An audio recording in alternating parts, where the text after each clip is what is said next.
कबीर परमात्मा के अपने आप उदाहरण देकर कहते हैं कि कबीरा वैद बुलाइया पकड़ के देखी बाँ, और वैद न वेद न जाने ही मेरा करग कलेजे माँ।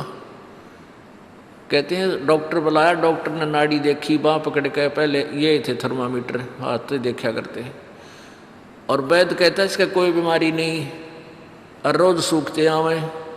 कहते हैं कबीरा वैद बुलाइया पकड़ के देखी बाँ, और वैद न वेद न जाने ही मेरा करग कलेजे माँ।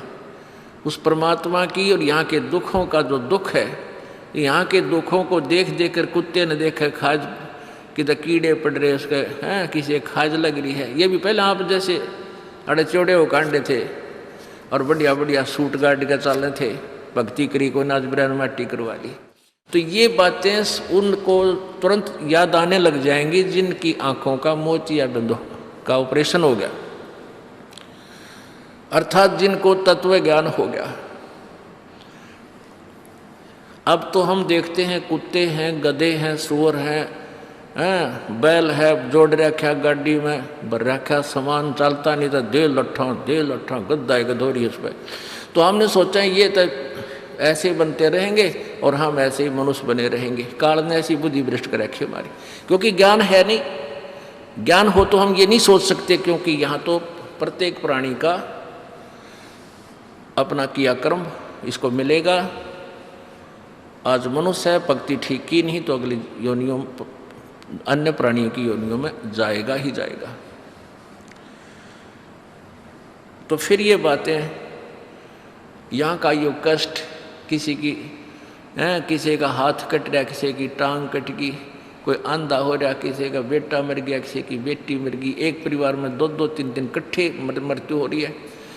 अब उस परिवार के स्थान पर आप अपने को सोचकर देखो जो जश्न मनाने की तैयारी में है, तो फिर ये बकवादें अब पलट जाएंगी। 90% जो हम वेस्ट करते हैं अपना समय इस पेट के लिए और इस संसारिक इन बकवादों को जोड़ने के लिए, ये 90% अपने आप शांत हो जाएगी। ना दहेज लेंगे ना देंगे। किसी के 2 कन्या हो जाती है, उसको नींद आनी बंद हो जाती है।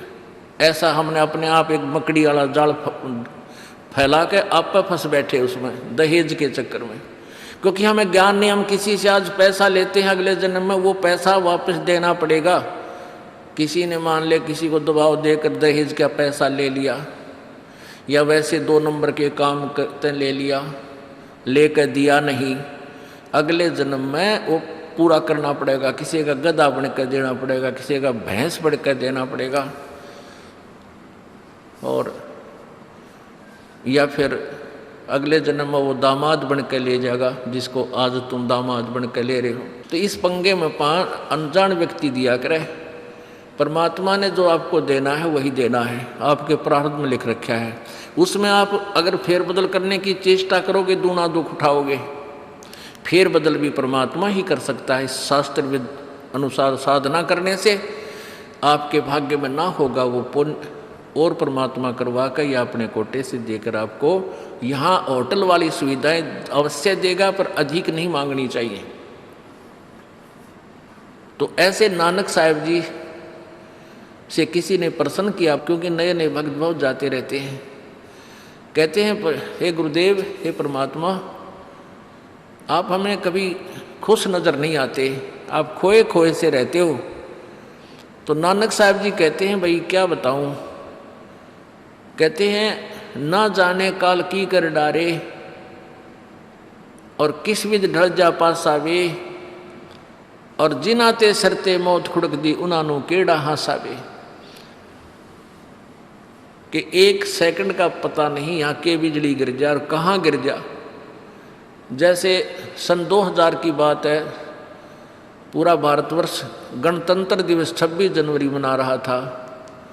उधर से गुजरात के अंदर एक जबरदस्त भूकंप आ गया। लाखों व्यक्ति अपने ही मकानों के नीचे, जो 3-3, 4-4 मंजिल के सारा जीवन पीढ़ी 2 पीढ़ी लाग कर बनाकर उसमें जश्न मना रहे थे, उन्हीं के नीचे दब के और लाखों व्यक्ति मर गए। सुबह सुबह का समय, छुट्टी का दिन, और सारे घर में सेट थे। काल ने किसा दाव लगाया। तो यहाँ परमात्मा कहते तुम तो बालक हो, बालक कति डरते नहीं जरा से भी। डर जब हो जब आपको ज्ञान हो, और ज्ञान हो सत्संग से। सत्संग मान का समय नहीं कि तो और बकवाद हो रही हो, देख लो दुनिया इकट्ठी हो जा। और यहाँ कितने भक्त आ पाते हैं, जो आ पाते हो बहुत महान और पुण्य आत्मा है, उनके पिछले संस्कार इतने ज़बरदस्त हैं कि उनको प्रेरित करके लाते हैं, परमात्मा की रजा होती है उनके ऊपर। तो क्या बताते हैं, न जाने काल की कर डारे, और किस विध ढल जा पासावे, और जिना ते सरते मौत खुड़क दी, उन्होंने केड़ा हासावे। अब फिर पूछते हैं क्या प्रभु आप सदा ऐसे ही रहते हो? प्रश्न किया किसी ने नानक जी से। नानक साहब ने कहा कि भाई मुझे भी खुशी होती है, लेकिन वो खुशी हम ऐसे प्रकट नहीं करते जैसे अनजान लोग करते हैं, नाचे कूदो या हा हा हा दांदरे कर दे। नहीं, अंदर ही होता रहता हमारे जो कुछ होता है। कहते हैं साध मिले साड़ी शादी होंदी, साध मिले साड़ा शादी होंदी, और विछड़ जा दिलगिरी वे, अखदे नानक सुनो जहाना मुश्किल हाल फकीरी वे। कि तुम भक्तजन जब आते हो मेरे पास सत्संग सुनने के लिए, और जो उपदेश ले चुके हैं, और फिर वो सारे के सारे रह कर मेरे पास आ रहे हैं, तो मुझे बहुत खुशी होती है।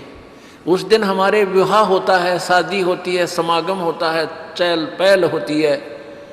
और जब तुम चले जाते हो, विछड़ जाए दिलगिरी वे, तुम चले जाते हो जब मुझे दुख होता है। क्यों होता है कि तुम काल के उसमें पहुँच चले जाते हो, क्योंकि भक्त कम होते हैं और काल प्रेरित व्यक्ति ज़्यादा होते हैं। मुझे ये डर लगा रहता है कि कहीं ये भोली आत्मा उन काल के दूतों का ना फंस जा, और उनकी बातें माँ के भक्ति ना छोड़ दे, इनकी दुर्गति ना हो जा। जब तुम ठीक ठाक वापस आ जाते हो सभी, तो मेरी आत्मा खुश होती है। उस दिन मेरी खुशी का कोई ठिकाना नहीं होता, लेकिन वो होती है अंदर ही अंदर, लोग दिखावा नहीं होता। साध मिले साढ़ शादी होंदी, और विछड़ जा दिलगिरी वे, अखदे नानक सुनो जहाना मुश्किल हाल फकीरी वे। भाई कहते हैं भक्ति करना बहुत मुश्किल है। मुश्किल इन काल के दूता ने बना दी, जनता ज्ञानहीन कर दी। जो भक्ति नहीं करते वो तो सीधे काल के जाल में है ही। जो भक्ति करने की चेष्टा करते हैं तो किसी का तो पति लाठी ठाए पाओगा, उसके पति ने कोई और इंजेक्शन ला जाएगा। यो कि होया भाई हम भी तो नाम ले रहे हैं, हम वहाँ जाते हैं, हम तो 6 महीने साल में कभी कभी जाते हैं, और आप कहते हैं 10वें दिन भाग लेते हैं। तो भगत ने नाम ना ले रखा तो वो परेशानी पैदा करेगा ही करेगा। किसी की पत्नी ने नाम नहीं ले रखा, भगत ने ले रखा है, तो वह सींग पिनाए पावेगी। किसी के कहने सुनते हैं, जानते क्या सुनी घर में होगी।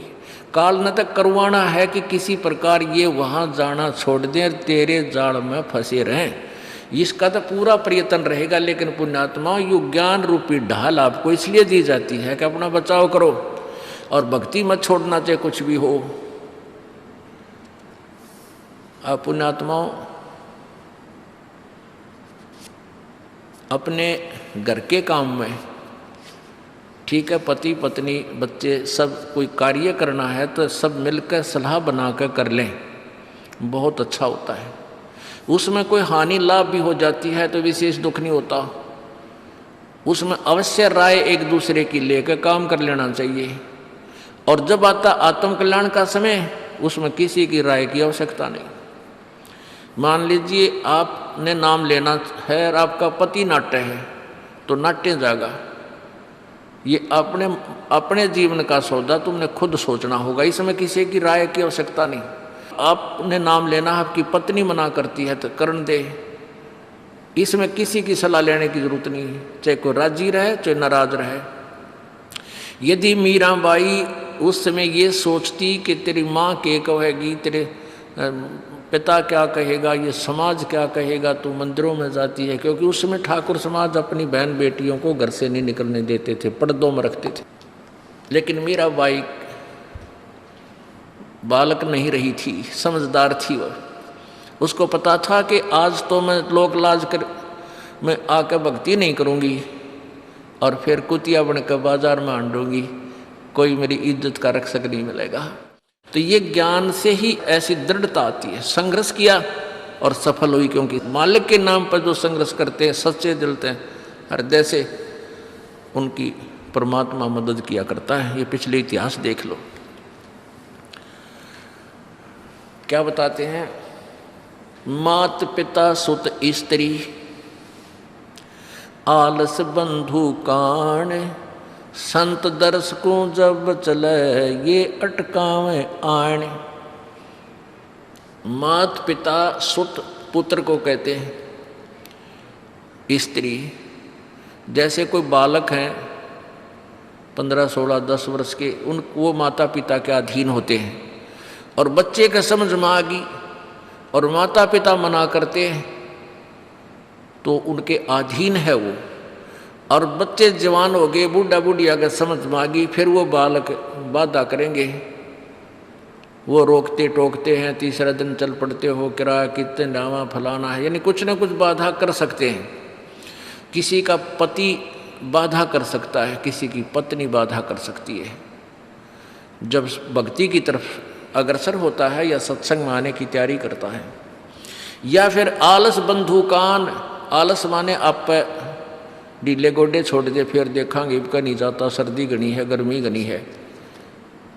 और या बंधु कान, लोक लाज, इनके कारण ये है भक्ति में बाधक।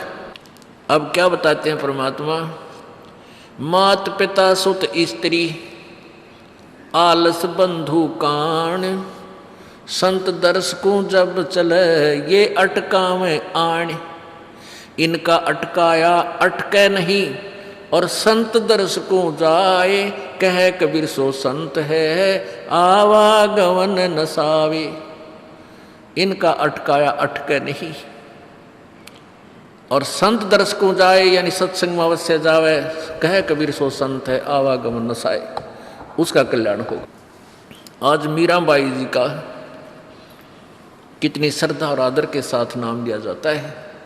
और यदि वो उसी तरह की क्रियाएं करती जो उस समय की बहन बेटियां लोक लाज में फंस का अपना जीवन बर्बाद करगी, आज वो कुतिया बनी आंडे। परमात्मा कहते हैं नकबे सर नकबे बनी वह पैर थी हार हमेल, और सुंदरी से वह कुतिया बनी सुन साहिब के खेल। बीबी पड़दा रहे थी डोडी लगे थी बार, अब गा तो गाड़े फिरती है वो बन कुतिया बाजार।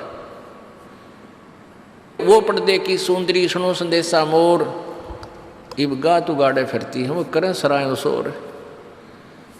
अब जो डोडी पर्दे जिनका लग गया करते, पर्दे में रहा करती थी, जो अपने आप को ऊंच घरों की बेटियां बहू कहा करती थी, उनका सत्संग की छीट लगी नहीं, करते बाहर निकली नहीं, पूर्व जन्म की पुण्यात्मा थी, उनको कोई रानी बन गई, कोई महारानी बन गई, कोई अच्छे घर में जन्म, इस मायाधारी मस्करिया का जन्म हो गया। और वो भगवान से दूर रहने के कारण फिर अगले जन्म में कुतिया की योनि पाती है। तब तो पर्दों में रहती थी, उंगली भी ना दिखने दे थी, किसी बाहर कहीं हमारी बेइज्जती ना हो जा, मेरी पत्नी जो है सत्संग में चलेगी तो इज्जत का नाश हो जाएगा, और वह इज्जत फिर उगाड़ी अंडा है कुतिया बनकर। कहते नकबे सर नकबा बनी पैर थी हार हमेल, 1-1 लाख के गहने पहरा करती, आज वो सुंदरी से कुतिया बनी देख साहिब के खेल। तो पुण्यात्मा ये इन बातों से डर लगना चाहिए। इन बातों से डर लगने लगेगा, मालिक में रुचि बनेगी और भजन करने को दिल करेगा। और ये लोग दिखावा जो ड्रामा है, नाचा कूदी, ये बकवाद मन में आवे को नहीं, ये कहने की आवश्यकता नहीं पड़ा। दास ने कैसा मत करियो, हाँ कहना तो पड़ता है एक बार बालक को, कुछ दिनों के बाद फिर आपकी रुचि ना बढ़े। इतना तो इस दास को विश्वास हो गया है कि परमात्मा के बच्चे भगवान को पहचानने लग गए, क्योंकि अब शिक्षित समाज है। आपको नाम दिया जाता है, नाम देने से पहले सब नियमों से परिचित कराया जाता है। और हमने ये पुस्तक बनाई है भक्ति सौदागर को संदेश, इसके प्रथम अध्याय में ही हमने नियमों का पूरा विस्तार से विवरण दिया है कि कोई भी पुण्यात्मा इस आश्रम की तरफ आएगा तो पहले तैयार होकर आवे। पहले क्या होता था कि भक्तजन समझाते थे नाम ले लो तुम्हारा कल्याण हो जाएगा, बड़े सुख होते हैं, यहाँ आ जाते थे उपदेश लेने, और यहाँ आकर के यहाँ पर उनको लिस्ट दिखाते थे ये नियम निभाने हैं, तो भाग जाते थे कि नहीं हमारा भी ये नियम नहीं नंबर, क्योंकि वो उल्टे रंग में रंगे हुए वो सारे। तो अब उनको पहले ये लिख कर दे दिया कि तुम तैयार होकर आ जाना, तुम्हारा मन मानने तो आना, क्योंकि कल्याण होगा इस मर्यादा में रहने से। तो अब ये दास देख रहा है कि अब कितना डर लगता है बहन बेटी भाइयों को, बच्चों को। अब वो कहीं, क्योंकि समाज हमारा जो है सारा का सारा समाज काल प्रेरित है, उन्हीं क्रियाओं को कर रहा है जो ना करने वाली होती हैं। और हमारा भक्त एक घर में एक व्यक्ति ने नाम ले लिया और 5-6 व्यक्ति वो सारे शास्त्र विरुद्ध साधक हैं, तो उनके साथ संघर्ष बनता है बेचारे का जा करके। फिर भी वो इतना दृढ़ है, डरता है, आकर पूछता है जी मेरे पे ऐसी गलती होगी, मेरा नाम तो खंडनी हो गया, आगे से नहीं करूँगा। तो कहने का भाव ये है कि पहचानने लग गए तुम परमात्मा को और संघर्ष करना सीख गए, आप सफल होगे, देख लेना एक दिन। ये नाखून पालिश लगाते हैं, ओठों पर इसी बूंदी शक्ल बना लेते हैं, लाल वो लगा कर लिपस्टिक, इतना बेहुदी शक्ल बन जाती है। कहते हैं अब ऐसी मर्यादा बन गई, बहन बेटियां कहते कि हम ऑफिस में जाते हैं तो ये लिपस्टिक वगैरह नहीं लगाते, नेल पेंट नहीं लगाते, तो क्या कहते हैं उस दूसरे कि तुम्हारे घर में कोई मर गया क्या? अरे थारा गजब भैया, ये बकवाद करने तो सारे जी जाओगे तुम, अकल खत्म होगी। यानी एक मर्यादा बन गई, जो ऐसे उल्टे काम ना करे उसने हे समझन लागे। निरंजन धन तेरा दरबार जहाँ तनिक नहीं न्याय विचार, सारे उल्टे काम में राजी रहे। लेकिन हमारी बेटियां अब संघर्ष करती हैं कि हाँ उनको ज्ञान हो गया, वो तो बालक हैं, कुछ भी कह सकती हैं। तो अब हम सबको बताते हैं ये ऐसा नहीं करना, क्योंकि पहले हमारा ज्ञान गाँव में ज़्यादा चला था। इस दास ने गाँव में जाकर प्रचार किया, तो वहाँ तो ये था को ना लिपस्टिक का फंड था, ना कोई नाखून पालिश लाया करती, मेहंदी मुंदी ला लेती, तो यार वो भी मना कर दिया हमने, समझा दिया कि इसका कोई फ़ायदा नहीं है, अपना भक्ति करो। तो वो तो सब एक साधारण सी बात ही छोड़ छाड़ दी। अब शहरों में फैल गया परमात्मा का जो ज्ञान है। अब शहरों से जो बेटियां आती हैं वो सारे तो नाखुना निशी बुरे हाल तो सनाए पाओगी। और इधर बिहार में तो और बेगन हो रहा कति बुढ़ी बालक सारे लाल ये नाखुना न कति जो कुसूती तरह पेंट करके लाओगे न चमकान दे। अब इनको समझाना पड़ता है कि ये नहीं करोगे तो मान जाते हैं कि नहीं आगे नहीं करेंगे हम, क्योंकि इनकी आवश्यकता भी क्या है। भगवान ने जो कितने सुंदर नाखून पहले बना के दे रखे, इन पर क्या फायदा और बकवाद करने की।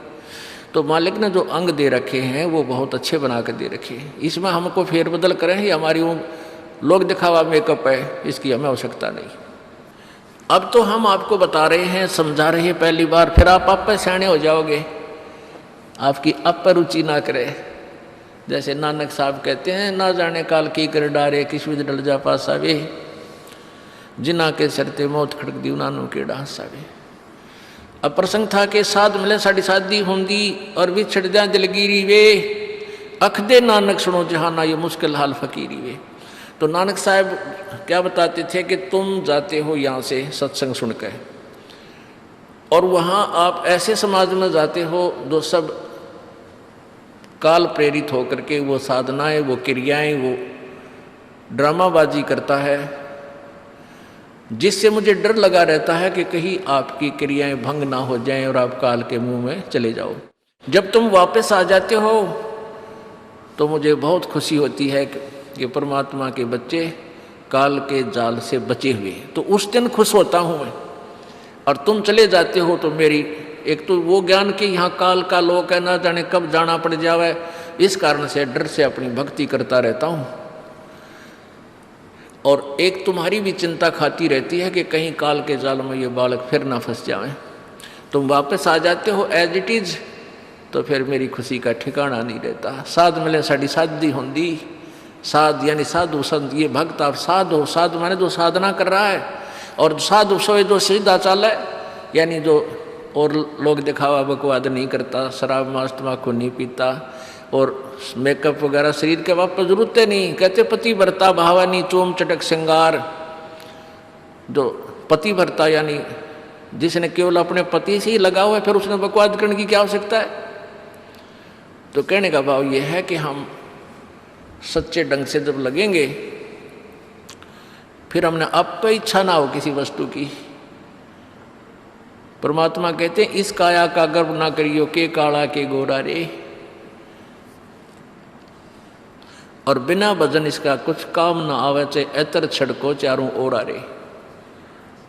ये शरीर क्या है, ये गोरा दिखा है चाहे काला किसी का, इसने थोड़ा सा छोल के देख लो, एक जैसा कोबाड़ सब में भरा पड़ा है, या ऊपर पालिश का फर्क रखे, अरे इससे नाम अच्छा बूढ़ा मान लेते हैं। नहीं, ये चाहे काला है चाहे टेढ़ा बेढ़ा है, चाहे किसा बूढ़ा काना लंगड़ा है, इसमें जब भक्ति कर गया वो सफल है, और इस मेकअप में लग गया रहा वो असफल है, चाहे वो कितना सुंदर दिखता हो। तो पुण्यात्मा परमात्मा कहते ये मिट्टी है, इस मिट्टी से हमने लाभ उठाना है, इसे सोना बनाना है, भक्ति रूपी धन कमाना है, तो इसी से कमाया जाएगा। अब प्रसंग है कि जूठे सुख को सुख कहे, ये मान रहा मन मोद, ये सकल चबीना काल का, कुछ मुख में कुछ गोदी। अब परमात्मा आप बताओ, हमें आकर के बोली आत्माओं हमें जगा रही है, हमने काल के कुएं की भांग पी रखी है, यहाँ की मान बढ़ाई और इस माया की। कबीर परमात्मा कहते हैं कबीर ये माया अटपटी या त्रिगुणमयी माया, ब्रह्मा विष्णु महेश के द्वारा जो हमारे अंदर प्रेरणा कर रखी है, त्रिगुणमयी माया के विषय बता रहे हैं। कबीर ये माया अटपटी सब घट आण अड़ी, किस किस को समझाऊं ये तो कुएं भांग पड़ी। अब किस किस ने समझावा, सब एक तरह की भांग पी के एक जैसे विचार, एक जैसे बोल, एक जैसा ज्ञान इन्होंने ग्रहण किया हुआ है, और ये दास सच्चा ज्ञान सुनाता है इसका विरोध करते हैं, इसको जल्दी समझ नहीं पाते, क्योंकि इनको इस माया रूपी और अज्ञान रूपी भांग का नशा हो रहा है। तो परमात्मा कहते हैं कबीर ये माया अटपटी सब गट आण अड़ी, और किस किस न समझाऊं या तो कुएं भांग पड़ी, यानी सब ने एक जैसा ही ज्ञान ग्रहण कर रखा है, सबके एक जैसे विचार हैं। अब झूठा सुख कौन सा है, इन कार कोठियों को हम अपना मानते हैं, संतान संपत्ति को अपना मानते हैं। इसका उदाहरण आपको दे दिया। परमात्मा कहते हैं राम नाम कड़ुआ लगे और मीठे लागे दाम, दुविधा में दोनों गए भाई, माया मिली ना राम। माया तो मिले को नहीं, यानी मान लीजिए आपके पास अरबों संपत्ति अरबों हो भी गई तो वह तेरी नहीं, आपको 2-4 रोटी सुबह 4 रोटी शाम है, और एक वर्ष में गणित गणे 4 कपड़े कुर्ते पजामे बहुत, एक वर्ष में खत्म। आप पाटे को नहीं, ऐसा काम रह रहा आजकल। और 2 जोड़ी चप्पल कुर्ते जूते, और एक खाट का स्थान, एक चारपाई आ जा, गणित गणी 2 आ जा, जितने एक परिवार एक व्यक्ति को एक चारपाई। कहने का भाव यह कि ऐसा सीमित सा मकान, इतने की आवश्यकता आपको है, और बाकी पैसा आपके पास उसने के सिर में मारोगे, क्या करोगे उसका। अब या तो कि तो बकवादा में लावेगा, कि तो शराब पीवेगा, कि तो और कोठी खरीद कर गिर देगा, उस पर कोई कब्जा कर लेगा, फिर लट्ठम लट्ठा मुकदमे होंगे, या कोई ले लेगा रिश्तेदार या कोई मित्र बन कर फिर दे कोई ना, फिर खेचा तानी रात ने नींद आवना, वह रखेगी बेगन में पात्रे, वो माया तने जीर्ण नहीं दे। और माया तो परमात्मा कहते हैं इस जीव की सबसे बड़ी शत्रु है, जो भगवान से दूर करे। अभी झूठे सुख को सुख मान लिया, कार कोठी होगी, बढ़िया व्यापार बिजनेस या कोई नौकरी होगी, तो भगवान से 100 कोस दूर है वो प्राणी। कोई एक आध पुण्यात्मा इसे प्रेरणा होकर आ जाता, वो तो फॉर एग्जाम्पल होते हैं। तो परमात्मा कहते हैं इसे सुख का आग लगे जो भगवान से दूर करे। परमात्मा कहते हैं वो दुख अच्छा हमारे लिए जो परमात्मा के चरणों में हमें लगाए रखे। कबीर साहब कहते हैं सुख के माथे पत्थर पड़ो जिससे नाम रट देते जावे, और बलिहारी वो दुख जो पल पल नाम रटावे। कि हे परमात्मा इसे सुख की हमने जरूरत नहीं, जो भगवान से दूर करे। पत्थर पड़ो इसे सुख के ऊपर, और बलिहारी उस दुख के जो पल पल नाम रटावे। जैसे भक्त नाम ले रखा किसी ने और उसको कोई पीड़ा हो जाती है, चिंता शुरू हो जाती है उसको, हे भगवान कदे कैंसर ना हो जा, हे परमात्मा कोई और ऑपरेशन ना बन जा। तो वहाँ तक जाता है जहाँ डॉक्टर के पास, और भगवान याद रह कर आता है। और वहाँ जाकर डॉक्टर करता है अल्ट्रासाउंड और एक्सरे वगैरह करके बता देता है कि आपको वैसी कोई खास बीमारी नहीं है, नॉर्मल सी है, ये दवाई लो ठीक हो जाएगी। उसके बाद फिर परमात्मा के गुण कितने गाता है वो। जो भक्ति से दूर हैं वो तो भूल भाल जाते हैं, उनको तो परमात्मा याद आता है, कोई ना डॉक्टर दिखे। और पुण्यात्मा जो भक्ति करते हैं उनको डॉक्टर नहीं भगवान पहले दिखाई देता है। पुण्यात्मा, आपके प्रारब्ध में, आपके संस्कार में मृत्यु है और कैंसर से है, और वो होगी, नाम ले रखा आपने, और डॉक्टर ने भी डिक्लेयर कर दिया कि कैंसर है भाई। पीछे आपको उदाहरण दिया था, एक लड़का रोहतक से, इकलौता पुत्र, और 10 साल के बाद पुत्र प्राप्ति हुई, और उस लड़के का कान में कैंसर बता दी,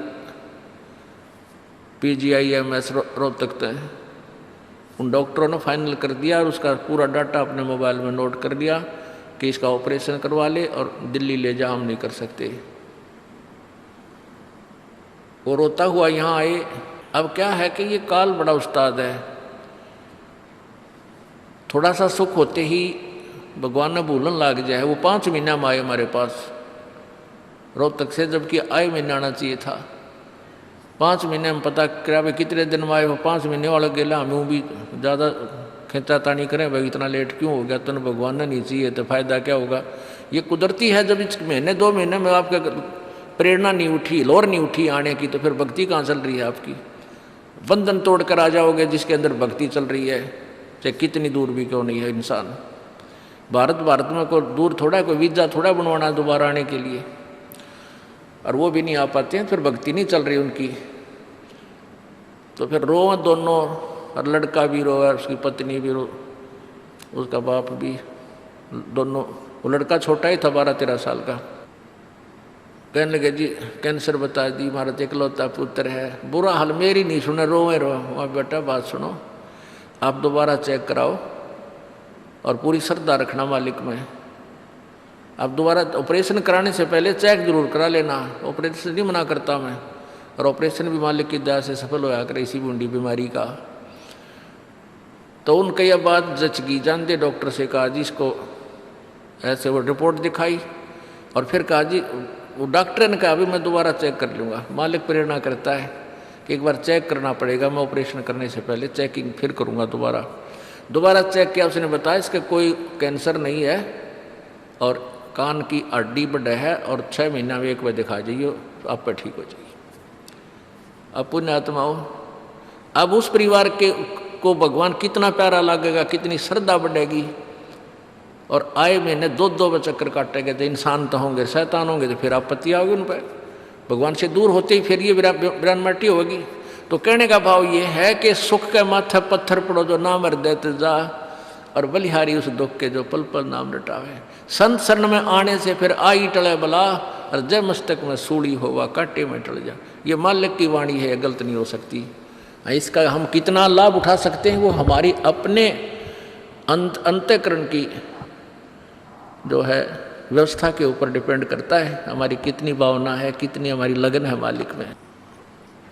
अब कुछ भक्त ऐसे भी आते हैं जी, हमें लाभ ना होया, पाठ भी करा लिया, जोत भी चढ़ा दी, और 3 बार आ लिया मैं, ईसा डिठोरा दिखाऊंगे, मेरा ऊपर जानो बहुत बड़ा, मुझे ही ज़्यादा आवश्यकता है, इसने कती नहीं। वो बेचारे बालक हैं 1ली 2री कक्षा के, वो कुछ भी बोल सकते हैं, उनको ज्ञान ही नहीं। और ऐसे लाखों लोग हैं जिनको निरे सुख हो लिए, तो परमात्मा तो वही है। एक ही ट्रांसफार्मर में तो सबको कनेक्शन दे रखा है, और जिसके पंखे कूलर चल रहे हैं वो भी उसी लाइन से जुड़े हैं, और जिनके नहीं चल रहे हैं वो भी उसी लाइन से जुड़े हैं। तो उनका कोई कनेक्शन डिफेक्टिव है, उसको फिर चेक कराएं, लाइट पावर वही है। कहते हैं सतगुरु के दरबार में कमी काहे की ना, अंसा मौज नहीं पावता तेरी चूक चाकरी में। कि इस परमात्मा के दरबार में किसी चीज़ की कमी नहीं। और परमात्मा आप बताते हैं कि यदि तुझे लाभ नहीं मिल रहा तेरी चूक चाकरी में, आपके अंदर कोई श्रद्धा में कमी है, आपकी भावना में कमी है, या आपका कनेक्शन लूज है, आपका कनेक्शन कट ऑफ हो गया, वह पावर आ नहीं रही। इस परमात्मा कबीर जी के शब्द कोश में असंभव शब्द नहीं है। इस कबीर परमेश्वर की डिक्शनरी में इम्पॉसिबल वर्ड नहीं है। ये वो भगवान है